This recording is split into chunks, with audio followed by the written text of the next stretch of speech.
Part 2, Neighboring Fields, and this is a continuation of the second chapter in Part 2. "Did you want to speak to me, Ivar?" Alexandra asked as she rose from the table. "Come into the sitting room." The old man followed Alexandra, but when she motioned him to a chair, he shook his head. She took up her work basket and waited for him to speak. He stood looking at the carpet, his bushy head bowed, his hands clasped in front of him. Ivar's bandy legs seemed to have grown shorter with years, and they were completely misfitted to his broad, thick body and heavy shoulders. "Well, Ivar, what is it?" Alexandra asked after she had waited longer than usual. Ivar had never learned to speak English, and his Norwegian was quaint and grave, like the speech of the more old-fashioned people. He always addressed Alexandra in terms of the deepest respect, hoping to set a good example to the kitchen girls, whom he thought too familiar in their manners. "Mistress," he began faintly, without raising his eyes, "the folk have been looking coldly at me of late. You know there has been talk." "Talk about what, Ivar?" "About sending me away, to the asylum." Alexandra put down her sewing basket. "Nobody has come to me with such talk," she said decidedly. "Why need you listen? You know I would never consent to such a thing."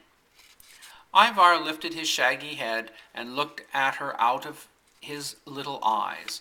"They say that you cannot prevent it if the folk complain of me, if your brothers complain to the authorities. They say that your brothers are afraid, God forbid, that I may do you some injury when my spells are on me. Mistress, how can anyone think that I could bite the hand that fed me?" The tears trickled down on the old man's beard. Alexandra frowned. "Ivar, I wonder at you, that you should come bothering me with such nonsense. I am still running my own house, and other people have nothing to do with either you or me. So long as I am suited with you, there is nothing to be said." Ivar pulled a red handkerchief out of the breast of his blouse and wiped his eyes and beard. "But I should not wish you to keep me if, as they say, it is against your interests, and if it is hard for you to get hands because I am here." Alexandra made an impatient gesture, but the old man put out his hand and went on earnestly. "Listen, mistress, it is right that you should take these things into account. You know that my spells come from God, and that I would not harm any living creature. You believe that everyone should worship God in the way revealed to him, but that is not the way of this country. The way here is for all to do alike. I am despised because I do not wear shoes, because I do not cut my hair, and because I have visions. At home in the old country, there were many like me who had been touched by God, or who had seen things in the graveyard at night and were different afterward. We thought nothing of it and let them alone. But here, if a man is different in his feet or in his head, they put him in the asylum. Look at Peter Kralik. When he was a boy, drinking out of a creek, he swallowed a snake, and always after that he could eat only such food as the creature liked, for when he ate anything else, it became enraged and gnawed him. When he felt it whipping about in him, he drank alcohol to stupefy it and get some ease for himself. He could work as good as any man, and his head was clear, but they locked him up for being different in his stomach. That is the way. They have built the asylum for people who are different, and they will not even let us live in the holes with the badgers. Only your great prosperity has protected me so far. If you had had ill fortune, they would have taken me to Hastings long ago." As Ivar talked, his gloom lifted. Alexandra had found that she could often break his fasts and long penances by talking to him and letting him pour out the thoughts that troubled him. Sympathy always cleared his mind, and ridicule was poison to him.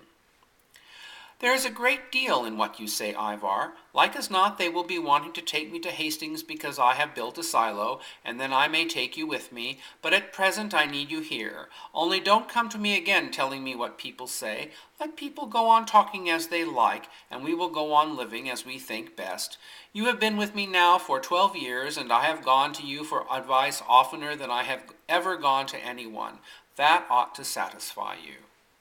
Ivar bowed humbly. Yes, mistress, I shall not trouble you with their talk again. And as for my feet, I have observed your wishes all these years, though you have never questioned me, washing them every night, even in winter. Alexandra laughed. Oh, never mind about your feet, Ivar. We can remember when half our neighbors went barefoot in summer. I expect old Mrs. Lee would love to slip her shoes off now sometimes if she dared. I'm glad I'm not Lou's mother-in-law.